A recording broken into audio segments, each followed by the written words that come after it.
Bismillahirrahmanirrahim. Assalamualaikum warahmatullahi wabarakatuh dan selamat pagi saudara-saudara sekalian. Senang rasanya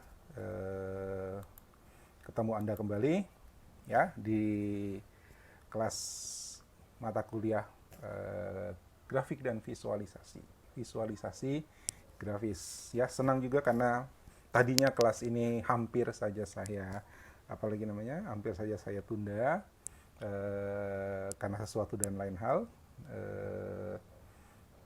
tapi ya saya tetap usahakan dan akhirnya kelas ini bisa kita jalankan. Mudah-mudahan Anda semuanya baik-baik saja, sehat walafiat, tidak ada masalah, dan bisa menjalani perkuliahan ini ya, dan kuliah yang lain sampai selesai. Ini sepertinya sudah akhir-akhir semester ya. Mata kuliah sudah mau habis, perkuliahan sudah mau selesai. Termasuk kuliah kita ini itu adalah materi ini adalah materi terakhir ya. Materi terakhir untuk mata kuliah grafik dan visualisasi. Nah, nanti setelah minggu depan, jadi materi ini saya anggap selesai hari ini. Minggu depan kita bahasnya kita isi jadwal Selasanya dengan praktikum. Jadi praktikum kita jalan 2 hari, bisa ya, Selasa sama Kamis, karena yang teori udah selesai. Oke, supaya nanti kelas praktikum kita ketinggalan banyak tuh ya, jadi kita bisa kejar ketinggalannya ya. Nah, hari ini sebagai sebagai materi terakhir, saya mau hanya memperkenalkan ya tentang machine learning, karena kalau kita cerita machine learning itu bisa 1 semester ya, ada mata kuliah 1 semester, bisa dikuliahkan 1 semester itu machine learning, belum semuanya terbahas. Bisa dibayangkan ya. Kenapa saya kenalkan machine learning? Pertama pasti karena ada hubungannya dengan visualisasi ya, ada hubungannya dengan visualisasi. Kalau kita bermain menjadi data scientist ya, ngolah data, visualisasi, dan kemungkinan besar kita juga harus mengenal yang namanya machine learning. Tapi kalau mau belajar machine learning-nya sendiri, boleh. Tapi di dalamnya juga pasti akan ketemu dengan visualisasi. Ya, mungkin secara tidak langsung, tapi erat kaitannya. Data science, machine learning, kemudian visualisasi. Bukan berarti bahwa kalau visualisasi harus machine learning. Kalau machine learning di dalamnya pasti ada visualisasi. Enggak seperti itu, tapi ada hubungannya. Nanti kita lihat. Oke? Nah, apa sih machine learning itu? Saya nggak sempat siapin Mentimeter untuk minta pendapat. Jadi kita to the point aja langsung ya. Saya ngumpet ke sini dulu, terus masuk ke sini. Salah. Apa tuh machine learning? Ya, machine learning kalau dulu ya, zaman orang belum kenal cloud ya, orang baru kenal internet. Itu ketika kita bicara artificial intelligence, itu kita langsung membayangkan sesuatu yang sulit, sesuatu yang rumit dan dihindari ya, gitu.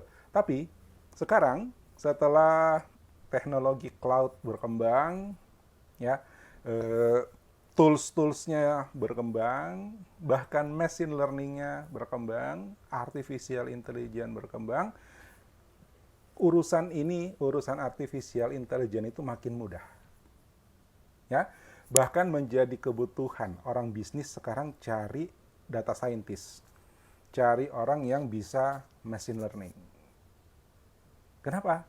Karena siapa yang memiliki informasi, maka dia akan jadi pemenang. Itu kuncinya. Nah, bagaimana informasi itu kemudian bisa dijadikan alat untuk menang? Ya, bagaimana kita bisa mendapatkan informasi untuk bisa jadi pemenang? Di situ tantangannya. Intinya adalah data. Nah, bagaimana data menjadi informasi? Kalau yang Anda pelajari sejauh ini barangkali input, proses, output. Ya kan? Data di-input, kemudian diproses. Nah, proses ini Anda buatkan programnya, lalu output. Nah, data dengan outputnya udah fix seperti itu. Input 1 di prosesnya dikalikan 5, keluarannya 5. Input 2, keluarannya 10. Yang kita pikir adalah bagaimana membuat input dikalikan 5. Gitu kan? Ya.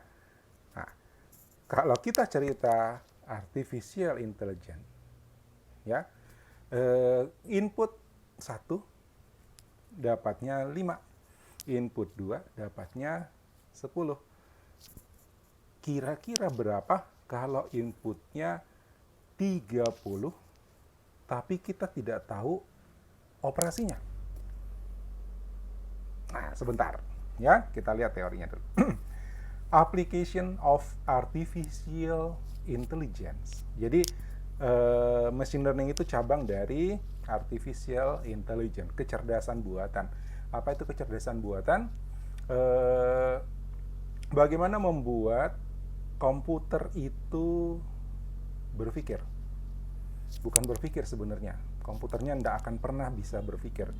Bagaimana membuat komputer itu seolah-olah berpikir? Apa buktinya kalau dia berpikir? Dia bisa menghasilkan alternatif keputusan. Misalnya begini, Anda punya problem. Ya, Anda punya problem, problemnya kompleks. Terus Anda tanya ke saya, kira-kira apa yang bisa saya lakukan? Nah, problemnya milik Anda, keputusannya di tangan Anda. Saya hanya bisa membantu, ya, memikirkan. Oh, begini situasinya, begini potensinya, begini kekuatannya. Kalau gitu alternatif yang saya sarankan adalah ini. Itu artinya saya sudah membantu Anda memikirkan problem Anda. Keputusan di tangan Anda. Ya, saya berpikir, wow, itu udah lumrah, udah biasa. Ya, manusia pasti gitu. Anak kecil aja dikasih satu benda, dia akan temukan sendiri bagaimana caranya untuk menggunakan benda itu, kan gitu ya. Kenapa? Berpikirnya sudah natural. Nah, tantangan ini bagaimana membuat komputer itu seolah-olah berpikir.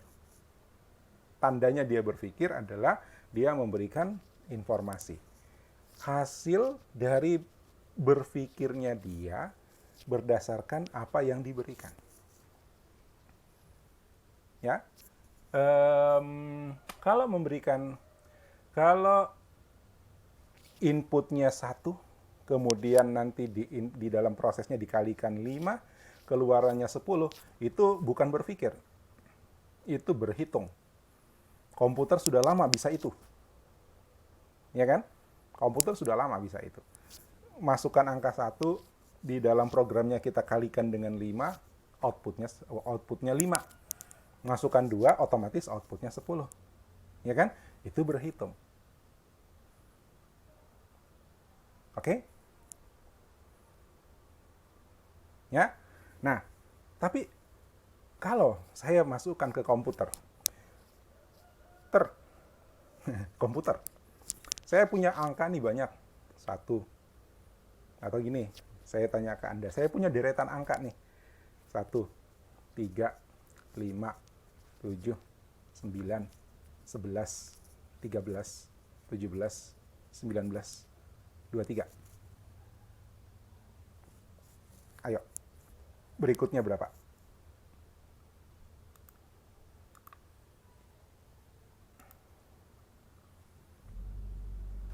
Nah, berikutnya berapa?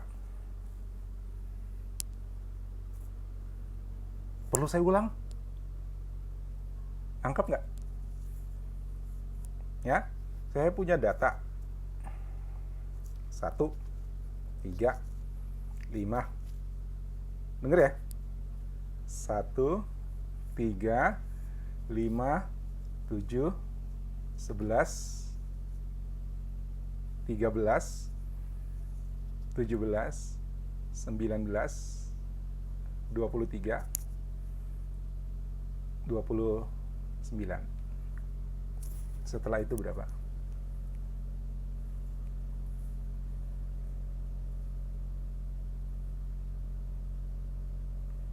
Ayo.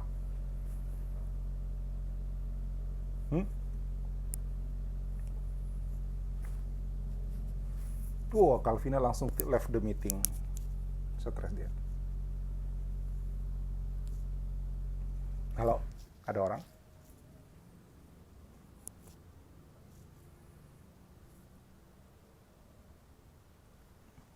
Salah.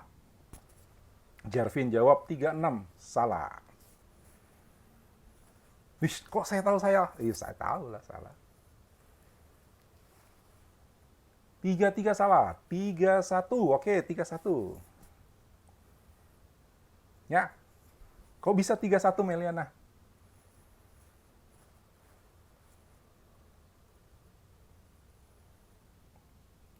Ah, salah. Tambah-tambah 2. Ulang, ya. Ulang. Dengar baik-baik. 1. Kalau perlu catat. 1, 3. Tunggu. 1, 2, 3, 5, 7, 11. Tadi saya salah, 9 nggak ikut. 1, 2, 3, 5, 7, 11, 13, 17,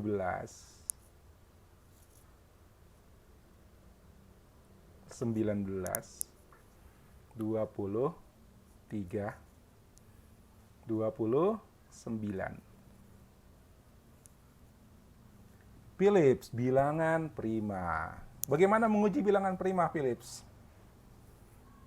Evelyn, 31, betul. 31, habis 31 berapa?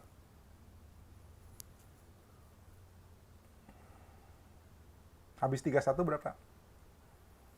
37. Oke. Nah, bagaimana menguji bilangan prima? Bagaimana menguji bilangan prima?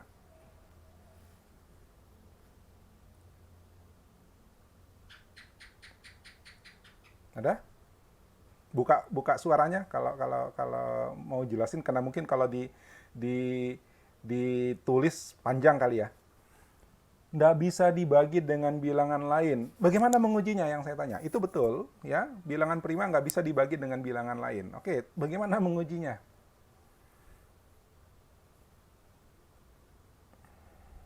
Cuma bisa dibagi 1. Oke, kalau saya tanya algoritmanya, bagaimana Anda menguji bilangan itu prima atau tidak?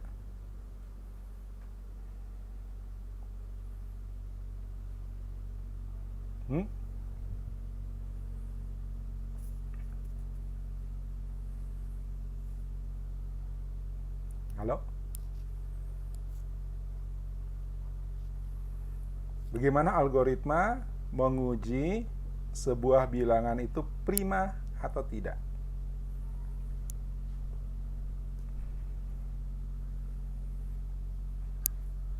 Ya, buka suara, buka suara.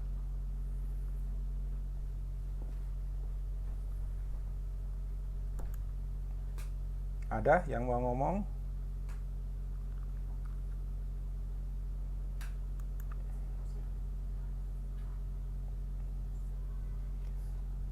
Kalau dibagi 2, iya bagaimana ngujinya? Oke, kalau dibagi 2 hasilnya bukan bilangan bulat. Kalau dibagi 3?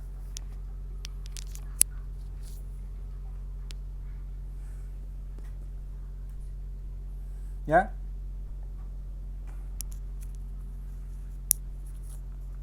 Nah, Oke, daripada lama nunggunya. Kalau kita mau nguji bilangan prima, berarti kita tes dibagi diri sendiri pasti bisa, ya kan? 3 dibagi 3, nggak usah dikerjain, itu pasti bisa. 3 dibagi 1, nggak usah diperiksa lagi, itu pasti bisa. Ya kan? Bagi dulu dengan 2. Begitu dia dapatnya real bukan integer, ya, ketika di modulo, ingat algoritma modulo sisa pembagian. Ketika di modulo dengan 2 dan dan hasilnya tidak nol, ya, itu berarti bukan prima. Ya kan? Ketika di modulo dengan 2 dan hasilnya dan hasilnya nol, ya. Ketika dibagi dengan 2 dan hasilnya 0, ada penjual es krim. Kedengaran kan? Ya. Ketika di modulo dengan 2 dan hasilnya 0, itu berarti dia habis dibagi 2, berarti bukan prima.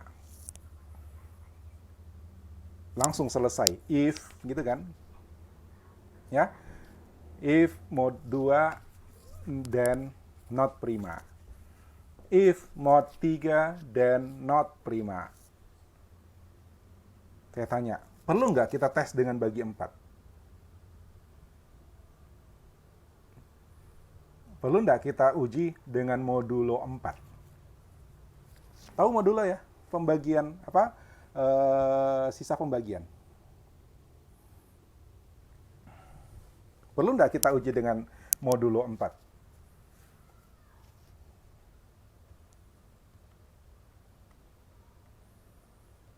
Halo? Wah, bakal kalah ini sama mesin. Mesin aja udah bisa belajar. Kenapa tidak Heidi? Ya, Heidi bilang tidak. Kenapa tidak? Tidak perlu ya, tidak perlu dibagi 4 lagi. Kenapa?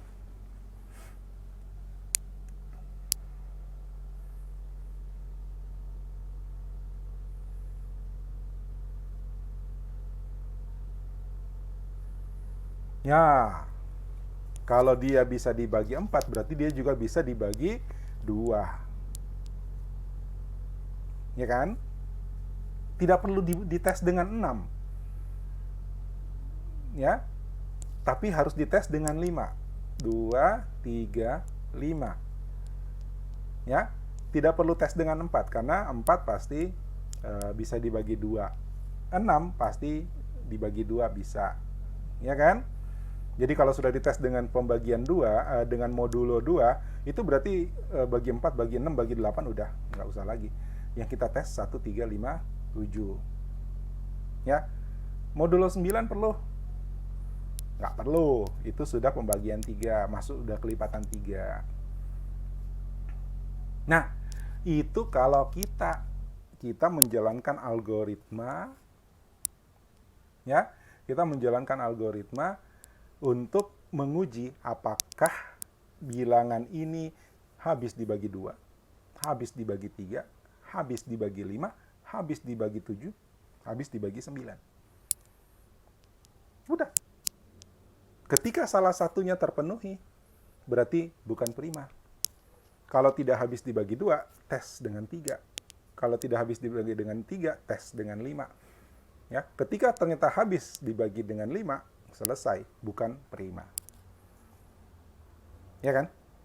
Nah, machine learning, kita kasih deret angka, ya, kita kasih deret angka, dia akan temukan sendiri polanya, tanpa kita berikan algoritmanya. Bayangin. Ya, dia akan temukan sendiri polanya, dan ketika kita minta deret ke 300 misalnya,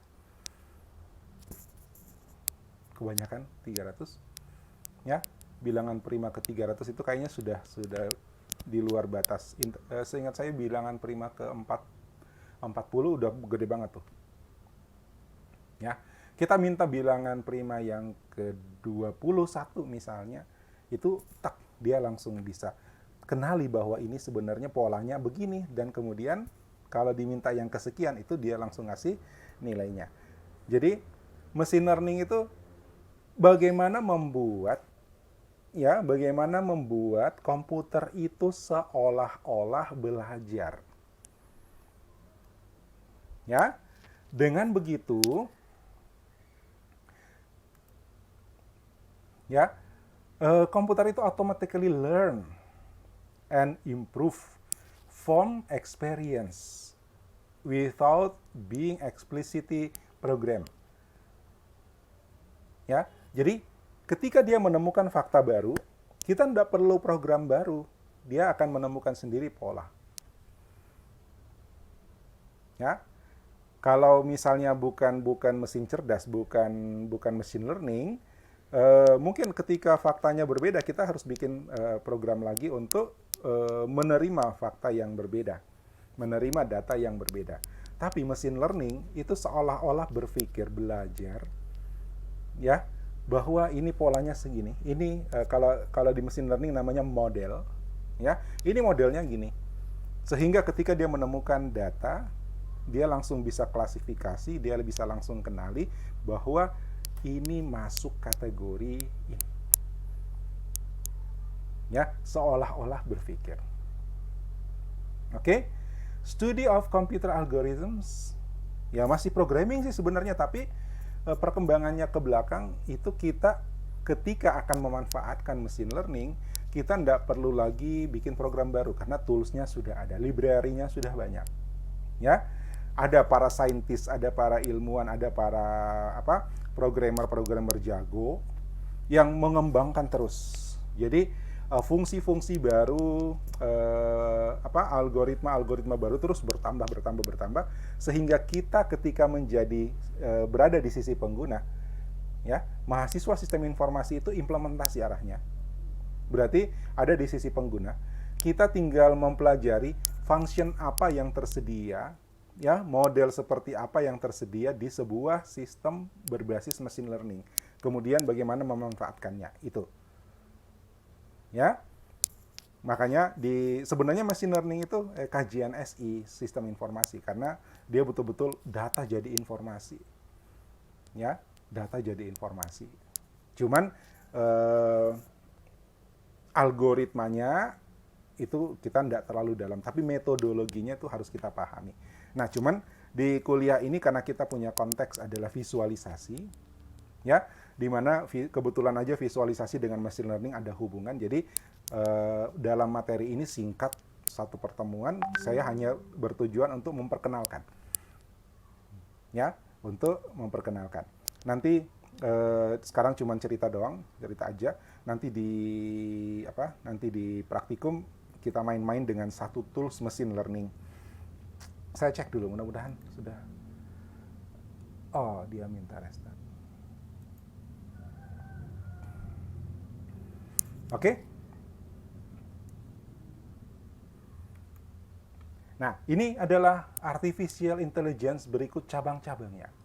Jadi kalau kita bicara mesin cerdas, kecerdasan buatan itu udah banyak, orang sudah kembangkan banyak hal. Ya. Nah, salah satunya adalah machine learning. Ini. Oke, kalau gambarnya kecil saya. Ya, machine learning. Ini. Nah, di dalamnya ada beberapa cabang lagi, ada banyak cabang lagi, ada deep learning, ada predictive analytics dan sebagainya. Ya. Kemudian untuk artificial intelligence sendiri ada speech. Kalau Anda baca terima message misalnya, terus malas membaca, apalagi kalau message-nya panjang, aktifkan saja text to speech di smartphone-mu, nanti dibacakan. Bayangin, tulisan dibacakan. Itu adalah sistem cerdas. Ya. Vision, image recognition. Udah pakai Google Translate mode grafis. Ya, Google Translate mode grafis. Kita jalan-jalan di luar negeri, ya. Kalau di luar negeri yang pakai yang pakai huruf Latin, oke, no problem lah. Tapi kalau hurufnya non Latin, Cina, Korea, Jepang, India, apalagi Thailand, ya, di Eropa ada Yunani, ada Rusia, ya, itu hurufnya non Latin. Ketika kita mendarat di bandara salah satu negara itu, serta merta kita jadi buta huruf kan, gitu. Nah, Google Translate udah bisa kita lihat sign di papan, ya, di bandara atau di mana aja, di hotel apa, kita tinggal pasang kamera, ya, dengan Google Translate ke situ, terus kita dikasih tahu ini sign maknanya apa, walaupun dengan huruf yang asing banget gitu dari kita. Nah, itu adalah vision, itu bagian dari, itu penerapan artificial intelligence. Oke, Anda upload upload foto di Facebook, itu machine learning. Ya, apa buktinya machine learning?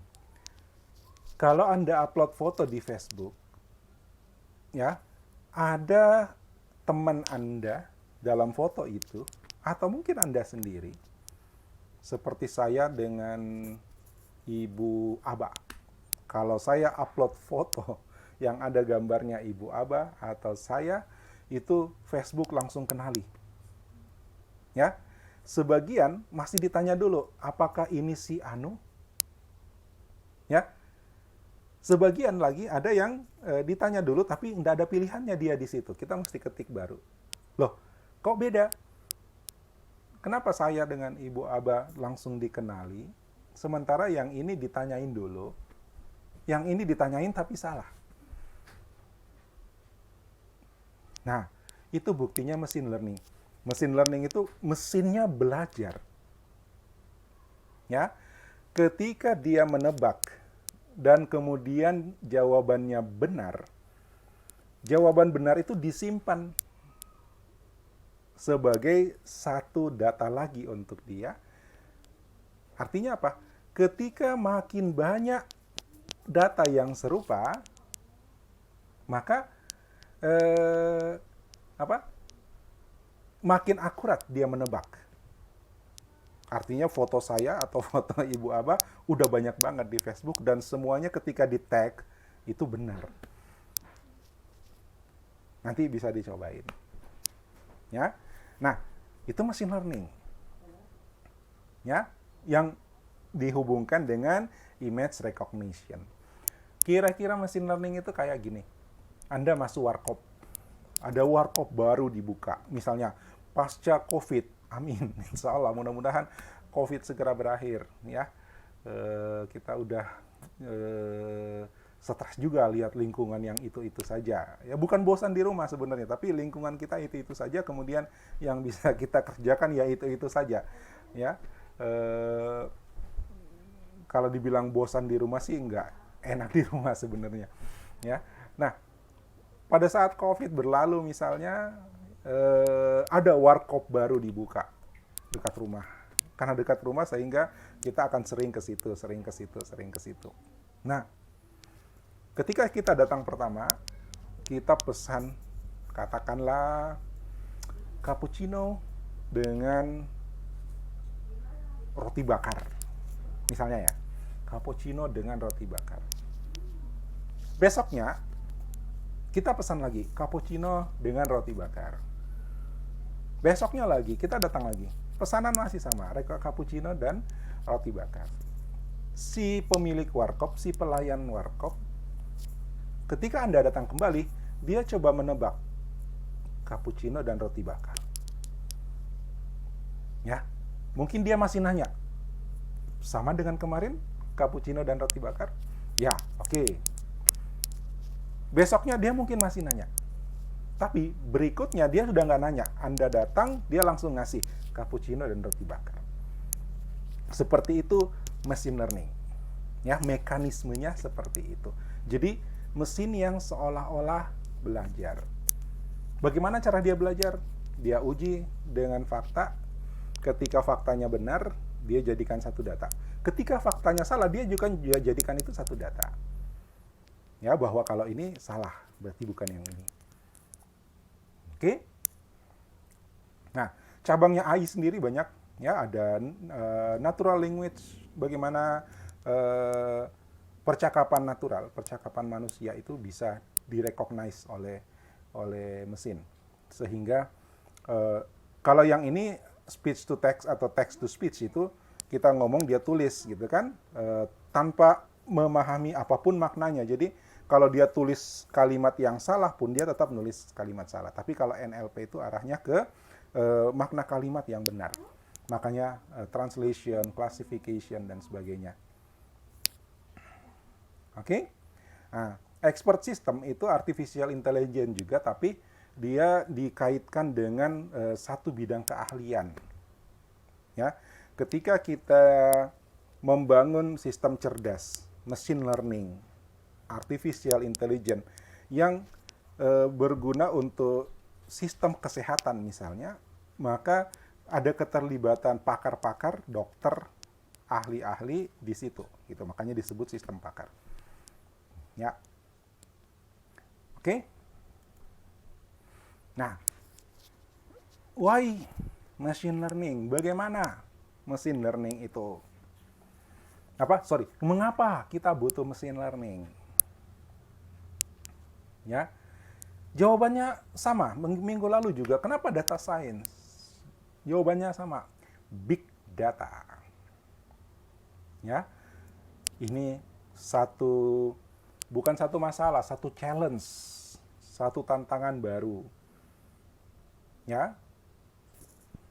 Kedua, many parameters. Parameternya banyak.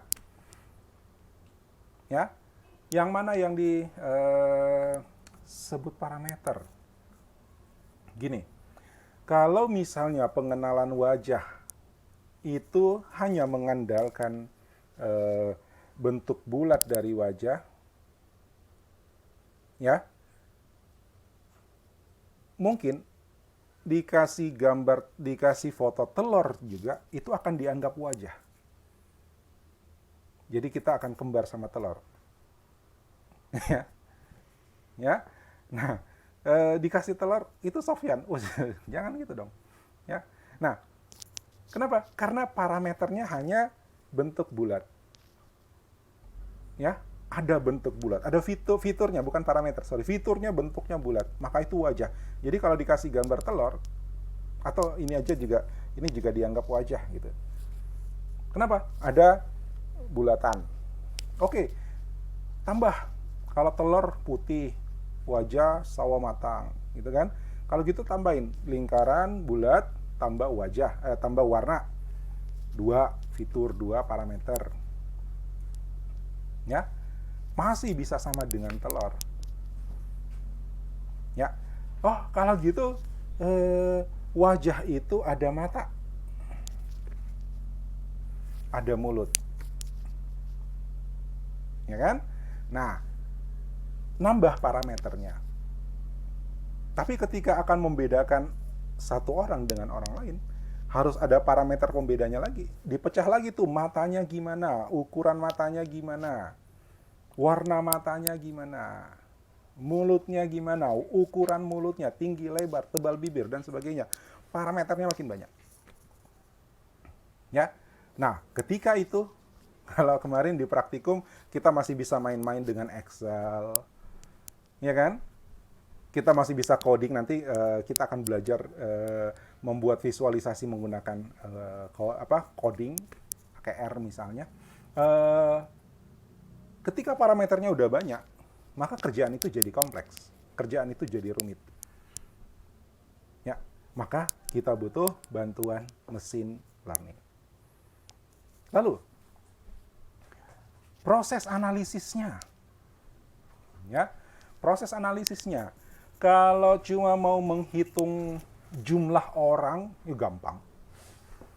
Ya, mau menghitung rata-rata capaian, mudah. Mau menghitung plus minus,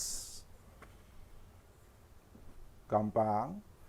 Sampai ngitung regresi mungkin masih mudah. Ya, tapi analisis-analisis yang lebih kompleks itu mungkin kita akan kesulitan ketika akan membangunnya secara manual ngoding.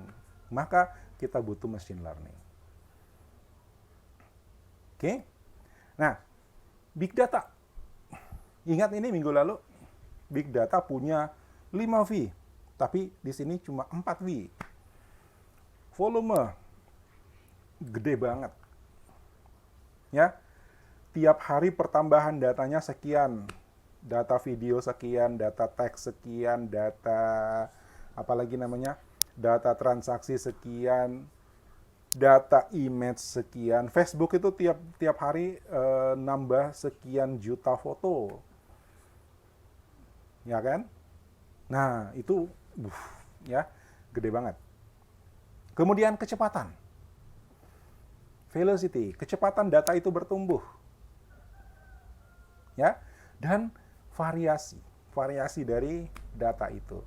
Belum lagi yang disebut dengan veracity. Uncertain. Jadi datanya walaupun banyak, belum tentu itu bisa dijadikan dasar untuk prediksi. Kenapa? Bisa ya, bisa tidak. Kalau misalnya hari ini hujan, kemarin dulu hujan, belum tentu besok itu hujan. Nah, itu veracity. Ya, tapi kalau hujan sih kecepatan angin, ketutupan kadar apalagi namanya awan ya, ketebalan awan itu hampir sudah bagus sekali nih prediksinya. Jadi kalau dikatakan hari ini angin, awan, temperatur, kelembaban sekian, besok hujan. Itu prediksinya udah bagus. Nah, masalahnya dalam bisnis misalnya, ya kemarin pembeliannya naik, barang ini naik, permintaannya naik, yakin besok kayak gitu, ya kan? Nah, itu namanya situasi yang ketidakpastian. Itu juga karakteristik data. Jadi walaupun data kita banyak, ternyata variasinya itu menyebabkan ini belum tentu ini, gitu. Kalau A itu belum tentu B sesudahnya, ya kan? Ternyata habis A B, besoknya habis A D, habis A Q, gitu. Kalau gitu, habis ini apa? Nah, itu certainty of data, ya, kepastian. Oke, ini faktornya sehingga big data itu memicu atau mendorong kebutuhan machine learning. Oke. Nah, ini kemarin data science. Ya. Data science proses.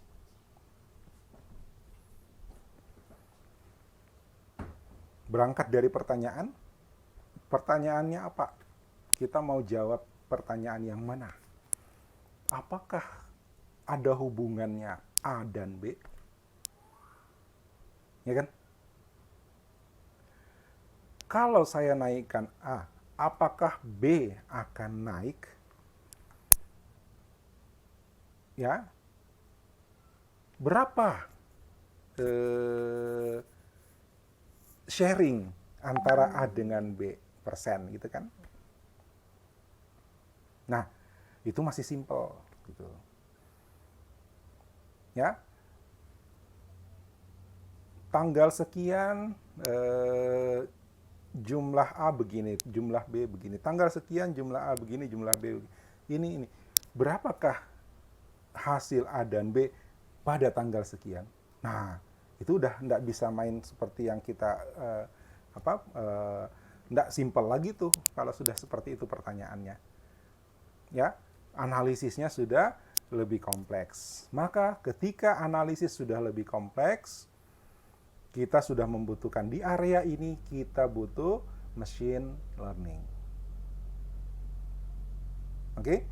Jadi data science dan machine learning itu sangat berkait.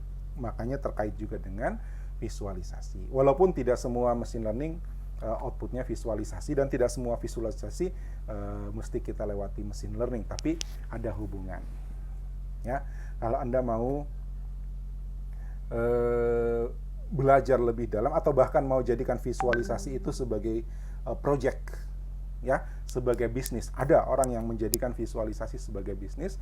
Itu Anda belajar data science, belajar belajar machine learning.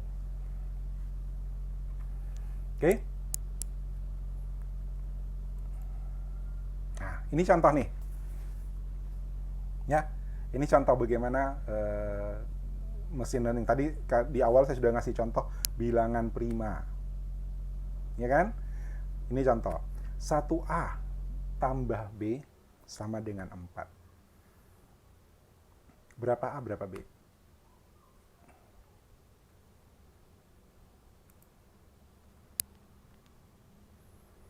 Ya, coba. Halo, ada orang? Berapa A, berapa B? 2. Yang 2 yang mana?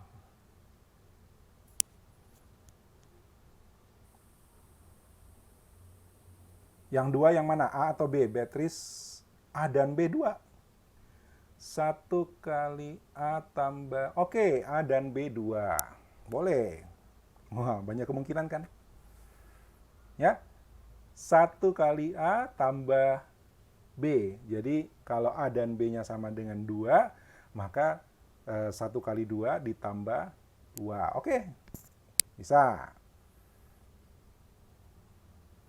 Bisa juga A sama dengan 3, B sama dengan 1, kata Beatrice. So, enggak bisa. 1A, oh ya bisa. Nah, ya kan? Banyak kan kemungkinannya. Nah, kalau saya buat begini, A sama dengan 1 dan B sama dengan 3, maka selanjutnya kita bisa menghitung berapa input, berapa output, kan? Ya kan? Ya, kalau di matematika linear, aljabar linear, kita disuruh carikan A dan B. Tapi enggak bisa satu persamaan. Ya kan? Kalau satu persamaan, ya hasilnya kan seperti ini. Ya, jadi ada variasi, ada yang bilang A-nya 2, B-nya 2. Ada yang bilang A-nya 3, B-nya 1. Saya bilang A-nya 1, B-nya 3. Nah, tapi kalau di aljabar linear, program linear, harus 2 persamaan baru kita bisa pastikan A-nya berapa, B-nya berapa. Ya kan? Kalau cuma 1 ya jadinya kita beda.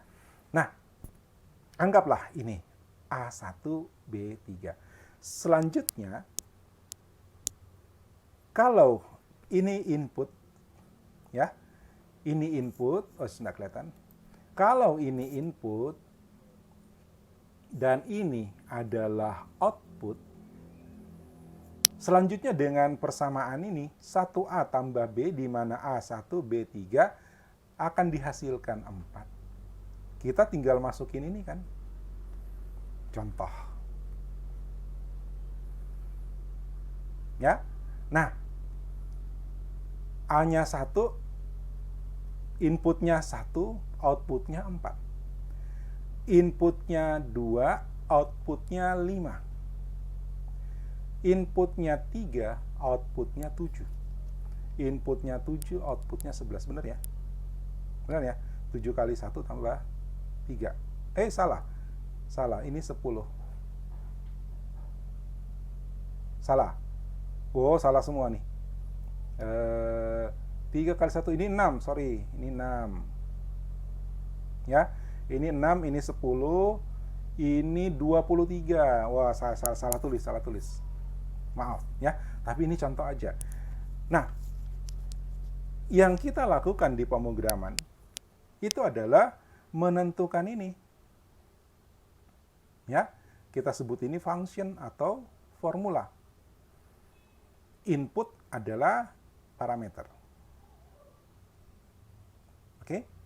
Nah, tapi di machine learning itu ini disebut model.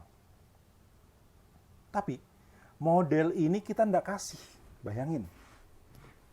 Ya, model ini kita tidak kasih. Kita tidak entry itu model. Tapi kita kasih datanya. Ini sebenarnya salah. Walaupun salah, itu kalau mesin learning yang nyari itu jadi benar apa? Ini dia temukan sendiri modelnya nanti. Ya, dia akan temukan modelnya dengan pola ini 4 5 7 11. Inputnya 1 4, inputnya 2, outputnya 5, inputnya 3, outputnya 7.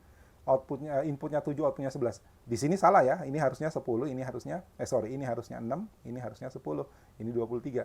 Tapi kalau saya masukkan ini ya ke sebuah sistem machine learning, nanti dia akan temukan pola juga gitu. Ya. Jadi kalau ini benar, kemudian ini kita masukkan. Ya, ini kita masukkan, maka machine learning itu, sistem itu akan menemukan modelnya sendiri. Dia akan menemukan model ini. Ya. Selanjutnya, ketika kita masukkan input yang baru, yang berbeda dari input yang sudah ada, maka dia akan memberikan prediksi. Dia akan memberikan suggestion bahwa outputnya adalah ini. Kenapa suggestion bukan result ya? Bukan hasil. Bukan hasil. Bukan jawaban, bukan result, tapi suggestion, prediksi. Itu bedanya. Kalau ini hasil, ya kan? Ada tamu.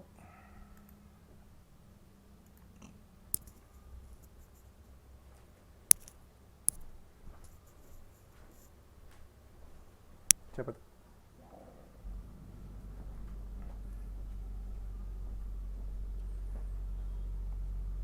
Lanjut ya. Nah, kalau ini 1 di input, kemudian dikalkulasi, ini outputnya result, hasil, pasti benar. Ya, tapi 1 outputnya 4, 2 input outputnya 5, oleh machine learning itu bukan result, itu prediksi, itu suggestion, itu saran. Keputusan nanti ada di penggunanya. Ya, saya terima saran yang ini, saya terima prediksi yang ini. Ketika kita menerima prediksi itu menjadi data baru untuk si machine learning, sehingga dia akan memperbaiki modelnya, bahwa yang ini diterima, modelnya berubah. Ketika kita memasukkan input yang berbeda, dan ternyata ketemu dengan model, dia akan keluarkan lagi prediksi yang mendekati, semakin mendekati. Makanya Facebook itu pertama nanya dulu, apakah ini Anda? Ya kan? Ya, pertama kita tag dulu kan, wajah kita, tag wajah, tag wajah, tag wajah, wajah, gitu kan. Makin banyak, nanti berikutnya dia akan nanya lagi, apakah ini Anda? Ya kan? Kalau kita jawab, ya, itu berarti, ya, result-nya kita terima, bukan result, prediksinya kita terima. Suggestion-nya kita terima. Nah, itu akan dicatat, disimpan. Dia perbaiki lagi modelnya, ya namanya machine learning. Cara dia belajar seperti itu. Ya, dia perbaiki lagi modelnya, kemudian ketika ada input baru, foto baru misalnya, yang dia tanya lagi bukan lagi apakah ini Anda. Lihat, ingat, perhatikan pertanyaan yang berikutnya, Facebook ya. Facebook ini upload foto ya. Tadinya kita tag gitu kan. Terus berikutnya dia langsung tanya, apakah ini Anda? Apakah ini Anda? Berikutnya dia nanyanya gini, Anda mau tag diri Anda? Ya kan? Mau nggak nge-tag diri Anda? Apa kemajuannya? Dia seolah-olah sudah yakin bahwa itu Anda. Mau di-tag apa enggak? Ketika kita tag, itu dia record lagi. Wah, prediksinya benar. Ya, wow, prediksinya salah. Salah atau benar itu tetap jadi data barunya dia. Dan kemudian akan menjadi model yang baru ketika ada lagi data yang baru, dia nanya lagi. Pertanyaannya yang lebih hebat apa? Teman Anda barusan ngetek yang kemungkinannya Anda. Pernah dapat kayak gitu? Ya. Nah, ini bisa apa saja. Kalau sekarang contohnya adalah numerik, angka. Oh, ini angka mah gampang. Ya.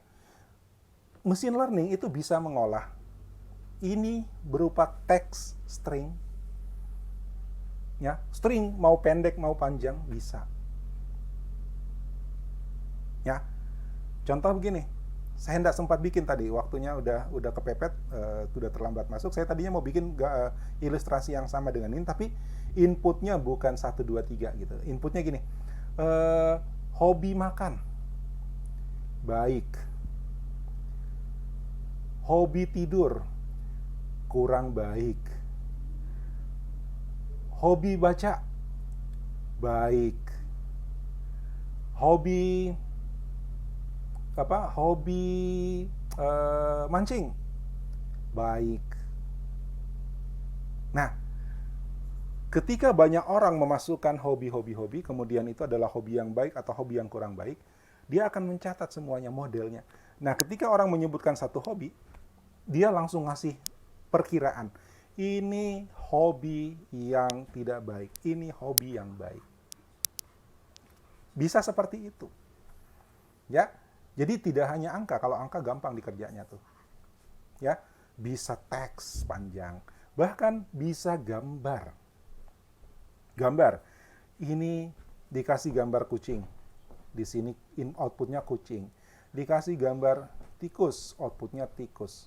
Dikasih banyak gambar kucing, terus dikasih tanda di sini kucing. Dikasih banyak gambar anjing, di sini anjing.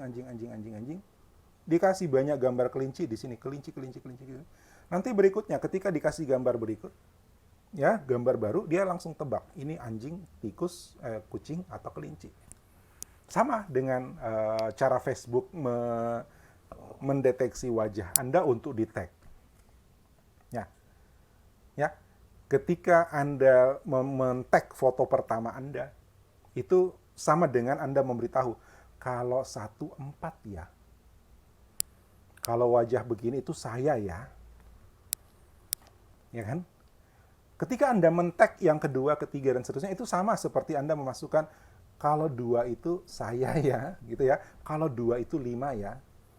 Kalau 3 itu 7 ya. Jadi, kalau fotonya begini, pakai kacamata atau tidak, ya.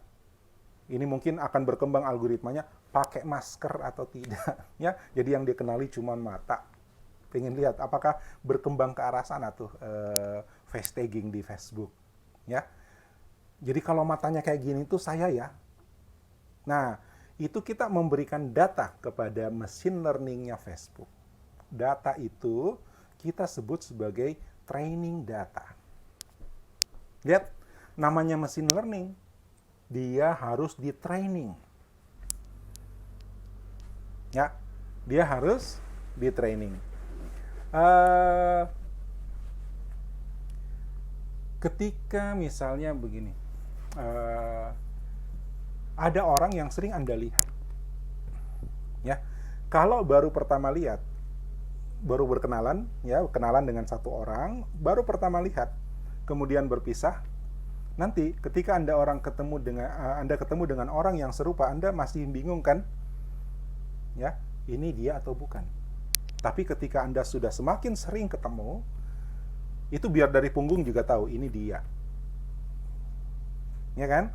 Nah, seperti itu mesin learning. Semakin banyak data trainingnya, maka semakin akurat prediksinya. Semakin akurat,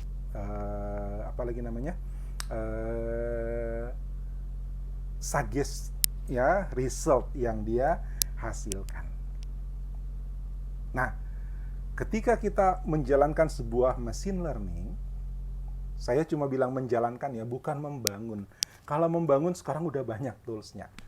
ya, dan bukan ranah kita. Ketika kita menjalankan sebuah sistem berbasis machine learning, yang kita butuhkan adalah kumpulan data training. Ya. Kemudian nanti machine learning itu yang akan membangun modelnya, sehingga apa berikutnya akan dikalkulasi, akan diproses, banyak algoritma yang bisa digunakan, banyak metode yang bisa digunakan, dan itu akan menghasilkan prediksi yang semakin mendekati. Begitu mekanismenya machine learning. Oke? Nah, kaitannya dengan visualisasi, ya ini tadi. Saya mundur dulu. Nih. Ya. Mungkin ketika Anda akan melakukan eksplorasi, bukan mungkin ya, ketika akan melakukan eksplorasi sampai kesimpulan dan mengkomunikasinya ke orang, kan kita butuh analisa. Nah, disinilah mungkin analisanya tidak bisa manual. Kenapa? Datanya banyak, datanya bergerak, velocity, ya, datanya semakin bervariasi, datanya semakin apa tadi yang ke 5, veracity, keragaman, semakin tidak pasti, ya. Datanya semakin banyak, datanya semakin cepat pertumbuhannya, datanya semakin bervariasi, ya. Tadinya foto wajah close up, terus foto keluarga, terus foto teman-teman, terus foto di gunung dilihat dari jauh, itu kan variasi. Foto kita yang berbeda-beda, ya. Kemudian uncertain, ya. Facebook sudah memberikan, ini Anda, kita bilang bukan, kita nggak nge-tag. Ini Anda, kita tag, padahal itu dua mirip. Nah, itu berarti bagi Facebook itu uncertain. Kompleks sudah masalahnya. Tapi itu kemudian menjadi data baru untuk machine learning-nya. Nah, divisualisasikan posisi kita di sini, exploring dan communicate. Exploring berarti kita membuat exploration chart, ya, diagram-diagram untuk analisis. Dan communicated itu berarti kita membuat diagram-diagram chart untuk presentation chart. Tapi untuk menghasilkan itu, data analisisnya harus kita lakukan. Ya. Bahkan ada dalam rangka cari materi kuliah ini, saya sempat lihat video, mereka menggunakan menggunakan visualisasi untuk membersihkan data training. Jadi kebalik, visualisasi untuk machine learning.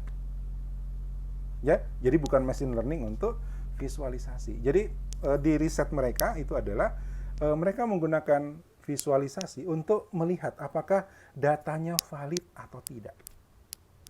Ya. Jadi validitas datanya itu dia visualkan dulu. Ya, dia visualkan dulu. Ternyata ada data-data yang tidak valid setelah dilihat secara melalui visualisasi. Oke?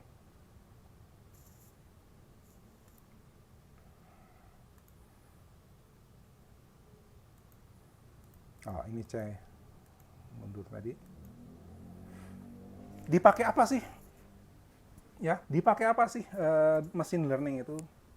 Tadi contoh-contoh Facebook, pengenalan gambar, ya, image recognition, speech recognition, medical diagnosis. Medical diagnosis, kalau kita cari-cari machine learning, artificial intelligence, sistem pakar, itu banyak di kasus-kasus cancer, ya, hasil breast cancer, ya, hasil mamografi, atau ini stroke, ya, hasil CT scan, itu gambar-gambarnya bisa dianalisis. Ini problemnya persisnya kira-kira apa?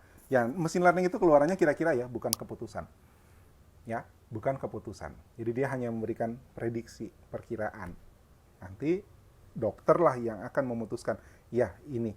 Paling tidak diagnosanya itu kemungkinannya dipersempit. Jadi arahnya sudah daripada dia harus mencoba berbagai kemungkinan. Ya kan? Itu medical diagnosis. Classification.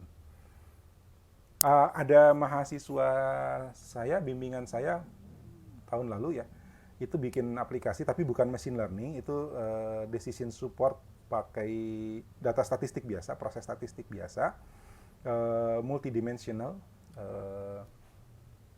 Itu dia mendeteksi kopi. Jadi dari parameter-parameter biji kopi, ini masuk kualitas A, ini masuk kualitas B. Kualitas A harganya sekian, kualitas B harganya sekian. Ya. Nah, seperti itu. Ya, klasifikasi. Prediction. Ya. Perkiraan ke depan. Kalau ini sekarang begini, maka besok akan seperti apa? Extraction itu kita mau ngambil fitur tertentu, ya. Dari data kita mau ambil begini, foto udara, ada foto lapangan terbang, ya. Dari lapangan terbang itu hanya mau diambil foto pesawat tertentu. Kalau di militer, mana pesawat tempur misalnya, ya kan? Nah, itu bisa dikenali bahwa ini kategori pesawat ini dilihat dari parameter-parameternya, walaupun itu diambil dari foto udara atau foto satelit. Bisa. Ya, extraction. Regression itu arahnya sebenarnya ke optimasi. Ya. Apakah kalau gini, garis optimalnya itu segini, biasanya X sama dengan Y gitu kan. Garis optimalnya ini ada yang di luar, ada yang jauh dari posisi garis garis apa sih kalau di regresi namanya, ya. Nah, bagaimana seberapa jauh dia dan bagaimana mengatasi supaya dia tidak terlalu jauh. Makanya arahnya ke optimasi. Itu juga pakai machine learning. Oke? Nah, ini ada video, ya, visualisasi dengan machine learning. In the previous video, we explored COVID-19 data Ada suaranya? and observed curves in time. Suaranya ada di video? But we also noticed our data Tolong is reported dikasih per tanda country. dulu apakah So it would be even better to plot this information on an actual map. For the following example, you will need Orange's Geo and Time Series add-ons, tidak which you ada, can sorry. install from Options add-ons. Let us Ya udah, have another kalau quick tidak ada look at our data. Anda lihat saja We have prosesnya ya. information on the latitude and longitude of the country. How convenient. Ini adalah data We'll use the GeoMap widget to plot negara, data data points. Latitude jadi and longitude are bagaimana automatically selected. bagaimana What's even better, I can set the size of the wabah point itu to dipetakan reflect the number of berdasarkan cases negara. per country for the selected day. Nanti We link can videonya see saya it kasih ada starts di with YouTube atau China. nanti videonya saya taruh di Google Now Drive I can supaya Anda continue juga bisa pressing ngambil the ya. down button, and the size option will go through all the dates in the data, changing point sizes accordingly. Nothing changes for a long time, but around mid-March, China starts to get small and other points emerge. Oh, suaranya First nggak ada. Italy, Spain, and Germany, then slowly the United States. This visualization is just a quick overview of the global pandemic. Observing many small points on a map is, however, very tiresome. We also mentioned that the data for some countries are split by territories, and it would be nice to show this data for the entire country. Coropleth to the rescue. This widget aggregates data into regions, say provinces, states, countries. Select the latest date from the data and set the aggregation function to sum. The colored regions now show the sum of confirmed COVID-19 cases for each country. But let's not forget, we're working with time series. What we're interested in are trends, how data changes in time. Let's animate our maps. We'll use time slice, which outputs a subset of the data for the selected time frame. However, time slice requires a single time column with dates in rows, dia ngomong gitu nggak but we ada have dates suaranya, in sorry. separate columns.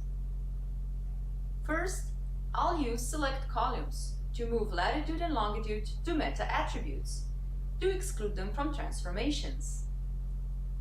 Then I'll use transpose to turn columns into rows and vice versa. Suaranya akan tersimpan di rekaman ya. I want my Suaranya column names to be akan tersimpan di countries, rekaman. so I'll set country/region in the from variable option. As always, the data table helps us check if we did everything right. Nggak apa-apa, nanti di rekaman videonya suaranya ada. Great, but we still have to tell Orange to interpret the new Saya cek column juga as a nanti. time variable.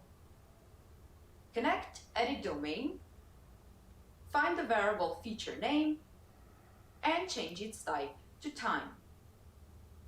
We can also rename it to date while we're at it. The data is now ready for time slice. Bukan, Henry. First, Itu I'll orange. select a single day Bukan of visual our script. COVID data. Don't press the play button just yet. We need another transpose because we want to see countries on a map. And for this to happen, each country has to be in a separate row. This time, I'll use generic transpose. Let's see our data on a map. Connect choropleth to the second transpose. Select feature 1 as attribute and sum Lihat, as aggregation. hasilnya adalah live I'll data. hide the controls for a nicer view and place time slice next to the Ini choropleth. data COVID, tapi datanya per April. Now it is Video ini finally dibuat time April, to lihat. press the play button. Ya, What we see data is ini an interactive video of the interaktif. pandemic. Time slice Kemudian passes lihat through our data a day at a di time petanya itu berubah and di sends petanya. it to choropleth, which then shows the sum of that day's reported cases per country. We were able to assemble a few widgets from time series and geo add-ons into an interactive workflow that enables us to observe changes in time. You can use the same workflow with GeoMap or other visualization widgets. For more details, see our blog, whose link is in the description below. And don't forget to stay tuned for more videos on analyzing COVID-19 data with Orange.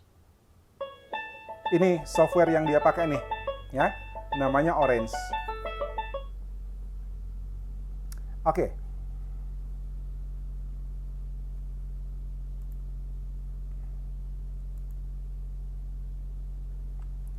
Ntar, saya lagi, tadi saya bilang saya lagi reinstall Orange saya. Ini saya lagi tunggu up nih. Dari tadi saya sudah run tapi nggak starting.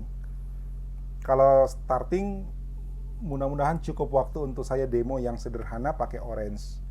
Software yang dia pakai tadi namanya Orange.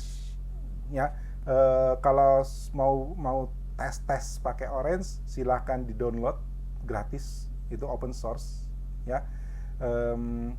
Kemudian nanti di praktikum, mungkin belakang-belakang ya, kita akan coba main-main dengan Orange untuk membangun visualisasi berbasis machine learning. Jadi kita akan ambil sampel data yang gede-gede, ya kan, big data, terus kita coba kalkulasi, kita coba ambil visualisasi dari situ. Ini udah dari tadi nih, Orange saya nggak start dari tadi, nggak tahu kenapa. Saya sudah jalankan. Habis reinstall tadi, kemudian ada add-on-nya yang ditambahin, dia butuh restart. Padahal tadi habis install udah start, tapi setelah saya install add-on, ya, dia minta di restart, tapi nggak start dari tadi nih.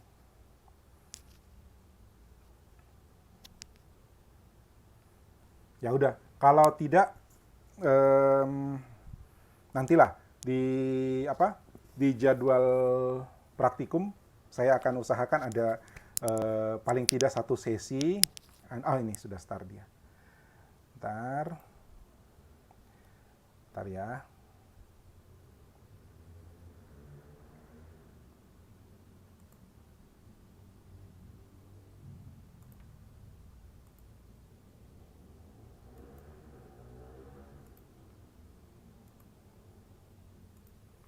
Ini saya ambil, ntar ya, window capture. Sekedar Anda lihat-lihat orange itu seperti apa.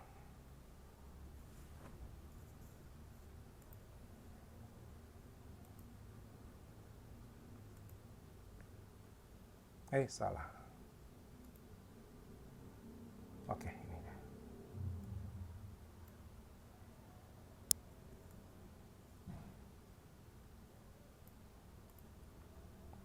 Ini orange, ya. Akhirnya jalan juga. Ya, ini layarnya orange. Kita coba apa ya? Yang simple dulu, gini. Pernah baca undang-undang ITA?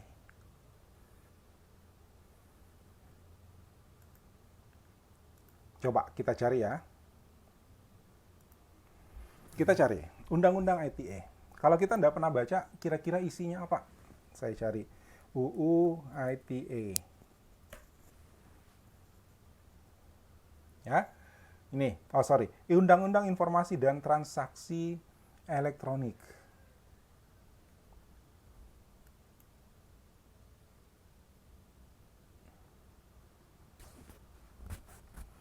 Oke, ini PDF. Ya, lihat. Ini isinya apa sih? Kalau kita mau baca semuanya, wise. Ya, sekarang gini. Tunggu, ini saya download dulu.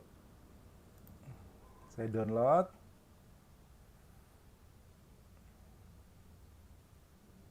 Saya taruh di sini.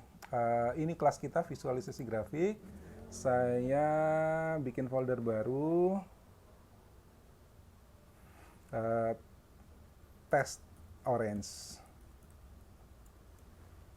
Ya, gini. Ada dokumen yang kita disuruh baca, tapi kita malas baca. Lalu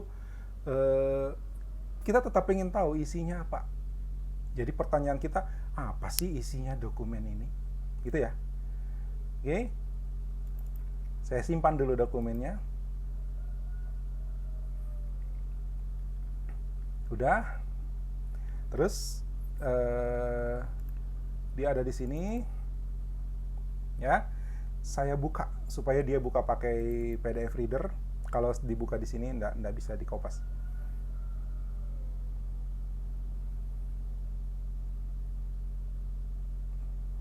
Oke. Ini dia. Ini filenya nih. Undang-Undang ITA. Cara membaca cepat bagaimana? Pakai machine learning. Ya. Saya Ctrl A. Apa Ctrl A? Pilih semua. Ya. Ctrl A. Pilih semua. Lalu kopas. Wis, dikopas. Ya, dikopas. Buka notepad. Udah. Notepad. Saya paste di sini. Oke, ini isinya notepad. Saya save. Save. Saya simpan di mana tadi? Kuliah 92 visualisasi tes orange. Ya. UU ITE. Informasi dan Transaksi Elektronik. Ini isinya ya. Ya, sudah bukan PDF lagi, sudah teks. Nah, di orange sekarang. Oke, sekarang kita sudah ada kembali ke orange ya. Nah, orange ini adalah tools untuk data mining sebenarnya. Tapi karena data mining terkait erat dengan machine learning, jadi orang yang menggunakan machine learning juga banyak menggunakan orange untuk tools. Nah, sebagai tools untuk machine learning dan data mining, dalam machine learning itu banyak metode yang bisa kita gunakan dalam data mining, banyak metode yang bisa kita gunakan, dan metode-metode itu sebenarnya kita mesti bikin apa program untuk metode yang berbeda. Tidak mungkin metode yang berbeda kita gunakan program yang sama. Nah, artinya banyak function untuk metode-metode yang berbeda. Untungnya Orange dan aplikasi-aplikasi yang serupa itu sudah menyediakan koleksi-koleksi function yang siap pakai. Nah, mereka itu dikelompokkan dalam kategori-kategori ini, ya, untuk menangani data, untuk visualisasi itu metodenya sudah dibuatkan semua functionnya. Nah, yang tadi saya bilang install ulang itu yang ini text table. Jadi standarnya Orange itu ini belum terpasang. Jadi kita mesti tambahkan sebagai add-ons ya. Bisa lewat sini. Option, add-ons.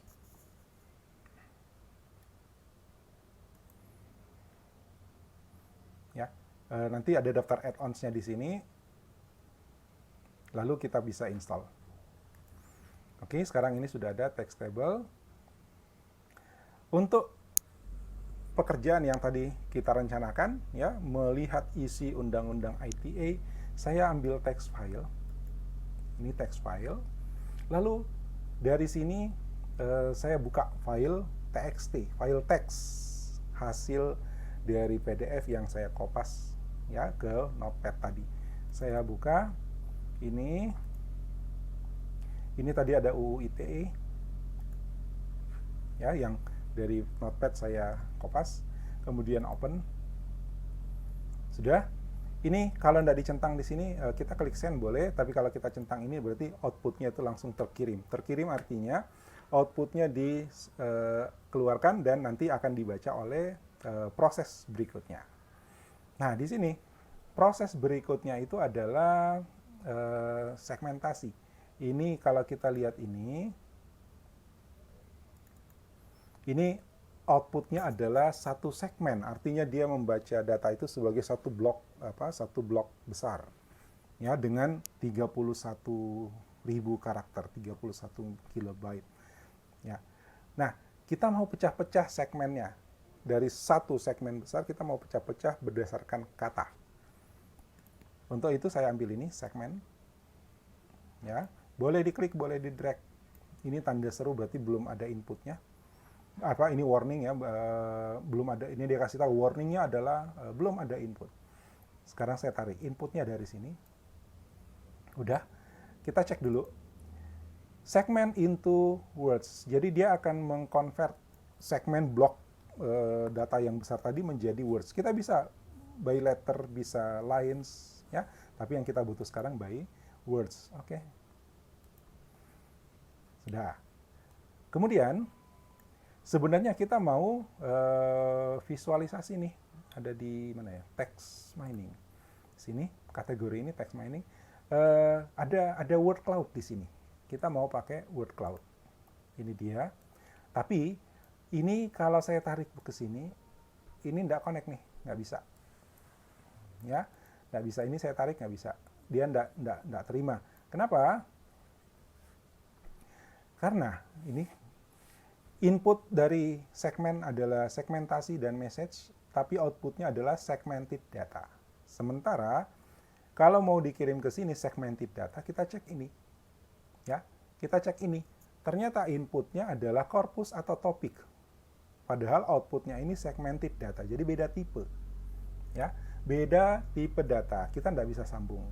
Berarti dari sini ke sini itu tidak bisa langsung. Kita harus konversi dulu. Di sini ada ini interchange, ya, ada interchange. Saya taruh di sini. Ini untuk convert nih, ya. Apa isinya? Inputnya text table segment atau text mining corpus, outputnya text table segment atau text mining corpus. Jadi kalau yang dimasukkan adalah text segment, maka dia akan keluarnya corpus. Kalau yang dimasukkan corpus, keluarnya segmen. Di sini inputnya adalah corpus. Berarti cocok. Kita tarik ini. Oke, outputnya sekarang masuk ke sini, di-convert, dan outputnya corpus masuk ke sini. Udah selesai. Mana bukti selesai ini? Saya double klik ini, dan tada, visualisasi. Oke, ini adalah word cloud. Ya, menghitung kata-kata paling banyak di dalam undang-undang ITA. Ya, elektronik informasi, ada masalah. Apa masalahnya? Kata dan, kata atau, kata yang, kata dalam, dengan, ya, itu kata yang tidak berkaitan langsung dengan konteks. Ya, artinya kata itu bisa ada di mana saja dalam konteks apapun. Kalau dihilangkan, dia tidak akan mempengaruhi konteks. Jadi, harusnya kata-kata itu tidak ikut dihitung. Kita harus buang. Ya. Bagaimana membuangnya? Lihat. Ya, ini segmen, ada preproses teks di sini. Ada preproses teks di sini, saya ambil. Kita mau preproses dulu. Ingat, habis kumpulin data, kita harus preproses. Preproses artinya kita melakukan kita melakukan perbaikan data. Apakah ada data ganda atau ada data yang harus dibuang atau data yang akan menyebabkan error. Itu kita lakukan preproses. Kita bersihkan dulu datanya. Oke, sekarang dari segmen ini saya masukkan ke preproses. Ya. Lalu saya ambil lagi cloud. Sama ya, ini sama, cuman saya pengen kasih tunjuk, ini beda, ini yang belum dibersihkan, ini yang sudah dibersihkan. Tapi pembersihannya bagaimana? Saya klik ini dulu. Ya, di sini ada stop words. Jadi kita centang di sini stop words. Ya, stop words itu adalah kata-kata yang umum yang tidak perlu kita masukkan lagi. Kata depan, kata hubung, kata apa gitu, yang dan, dengan, atau, jika, maka gitu kan, itu tidak bergantung konteks. Jadi kita keluarkan. Kebetulan bahasa Indonesia sudah masuk dalam daftar, jadi kita bisa pilih Indonesia di sini. Nanti dia akan buang kata-kata berdasarkan kamus bahasa Indonesia. Ya, ini. Nah, sudah selesai. Saya tutup. Coba kita tes. Keluarkan ke word cloud. Ya, dan kita lihat hasilnya. Oke. Hukum undang-undang informasi elektronik, pasal dan ayat sebenarnya kata yang umum juga tidak bergantung konteks, jadi sebenarnya harus kita buang juga. Nah, itu di filter tadi, cuman kalau saya demo sekarang agak lama kali ya. Ya, di filter ini kita bisa masukkan selain stop words yang sudah berdasarkan kamus bahasa Indonesia, kita juga bisa masukkan kata-kata. Jadi kita bikin file teks baru, isinya kata-kata yang secara konteks sebenarnya bisa kita tidak usah kita hitung gitu. Ya, pasal dan ayat itu kan umum di semua perundang-undangan. Jadi kalau isinya undang-undang pasti pasal dan ayat gitu kan. Jadi itu sudah jadi kata yang umum. Itu bisa kita tambahkan nanti. Ya, cuma saya nggak demo sekarang dulu. Oke? Nah, ini hasilnya.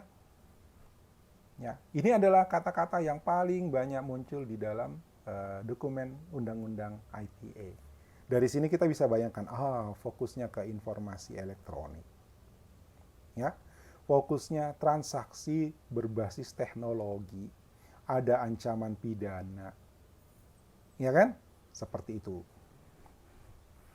Oke, ini hanya contoh bagaimana kita mengekstraksi, kemudian melakukan preproses, kemudian menghasilkan visualisasi. Kebetulan visualisasinya berbentuk word cloud.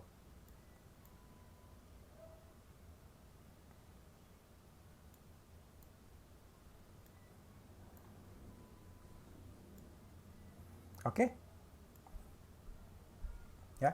Nanti di dalam praktikum ya saya akan jadwalkan minimal 1 kali kita latihan menggunakan Orange untuk membuat visualisasi yang berbeda. Ya. Oke. Ya, saya kira itu yang bisa saya sampaikan hari ini. Terima kasih atas perhatian dan kerjasamanya. Oh ya, ini adalah akhir dari mata kuliah visualisasi grafik, kelas teori. Nanti kelas praktikumnya masih jalan, dan jadwal untuk kelas ini hari Selasa depan itu kita isi dengan kelas praktikum. Jadi praktikumnya 2 kali dalam seminggu, Selasa dan Kamis. Baik, terima kasih. Sampai ketemu di kuliah berikutnya. Assalamualaikum warahmatullahi wabarakatuh dan selamat siang.